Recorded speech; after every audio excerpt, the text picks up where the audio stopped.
அவர் உங்களுக்கு தெரிஞ்சவரா? இல்ல மேடம். யாருன்னா பத்தி பேசி உள்ள யாருன்னா கூட்டு வந்தீங்களா?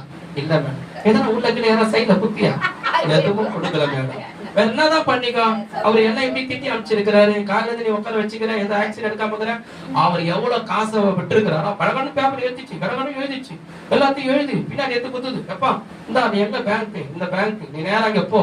உங்களுக்கு நான் சொன்னேன் 1200 எவ்வளவு பிரச்சனை வரல, 1200 ரூபாய் உங்களுக்கு மொத்தமா சேர்ந்து 1 லட்சம் ரூபாய் உங்களுக்கு போட்டு இருக்கணும். நீ நேரா போ பேங்க்ல போய் நீங்க எடுத்துக்கலாம்.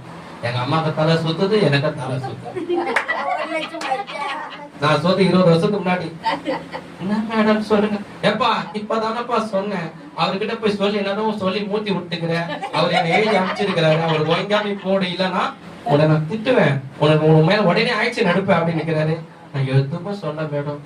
இப்படி பண்ணிக்கிறாரு. நீ முதல்ல எடுத்துட்டு போப்பா, போய் பேங்க்ல போய் காசு எடுத்துப்பா, எல்லா செலவும் எழுதி பேங்க் போறா, மாசம் மாசம் வந்துடும், எல்லாத்தையும் எழுதி சைனை போட்டு கையில கொடுத்தாங்க.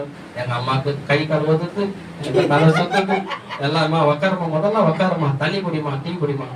அதை எடுத்து உடனே எங்க வீட்டுல இருக்கிற 6 பேருக்கு சொன்னேன். அவங்களுக்கும் ஒன்னியும் புரியல. என்னடா இது 1000 ரூபாய், 1500 ரூபாய், 1200 ரூபாவே எவ்வளவு வருஷமா வராம இருந்தது, இவ்வளவு பணம் வந்தது எதிரா வந்து கேட்டா, இது இவ்வளவு நாள் நம்மளுக்கு காசு வரல, அதெல்லாம் சேர்த்து அரியஸா போனஸா போட்டு ஒன்ன போட்டுட்டா, நீங்க எல்லாம் வாங்க சொல்லி எல்லாரும் வர வச்சு அந்த காசை எடுத்து எல்லாருக்கும் பிரிச்சு கொடுத்தேன். அப்ப அவங்க தான் சொன்னாங்க, இவ்வளவு காசு வராத காசு நீ வர வச்சியே.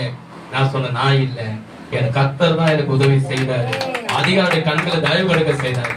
உடனே அவங்கள என்ன பண்ண, நீ ஊழியர் செய்த சொல்லி 22,000 அவங்க எல்லாம் காசை போட்டு ஒரு டிவி செக்ஸ் வண்டி, நீ ஊழியர் சைக்கிள்லயே போற சொல்லி ஒரு வண்டி எனக்கு முதல்ல வாங்கி கொடுத்து இவங்க எல்லாம் காசை பிரிச்சான். அது காரணம் என்னன்னா, நான் யாருன்னு அவனுக்கு தெரியாது, அவன் யாருன்னு தெரியாது. கர்த்தருடைய தயவுள்ள காரணம் நம்ம மேல இருந்து, அவருடைய தயவு நம்ம மேல இருந்தனாலதான் அப்படிப்பட்ட உதவி கிடைச்சது, அப்படிப்பட்ட நன்மை கிடைச்சது.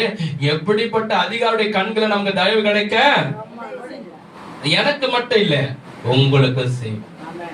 உங்களுக்கு மட்டும் இல்ல, யூடியூப்ல பாக்குற உங்களுக்கு செய்வான்.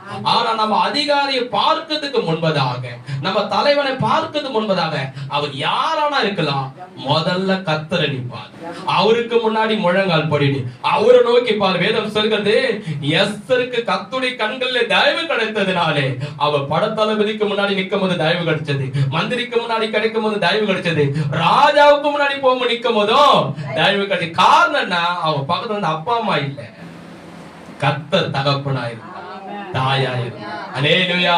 அதேதான் நமக்கு கர்த்தருடைய கிட்ட முழங்கால் படிட்டு அவர்கிட்ட, ஆண்டவரே இங்க நான் போறேன், இந்த அதிகாரியை பார்க்க போறேன், இவர்கிட்ட நான் பேச போறேன், இவர்கிட்ட மனம் கொடுக்க போறேன், இவர்கிட்ட போன் பண்ண போறேன், இவர்கிட்ட உதவி கேட்க போறேன், எனக்கு உம்முடைய கண்களை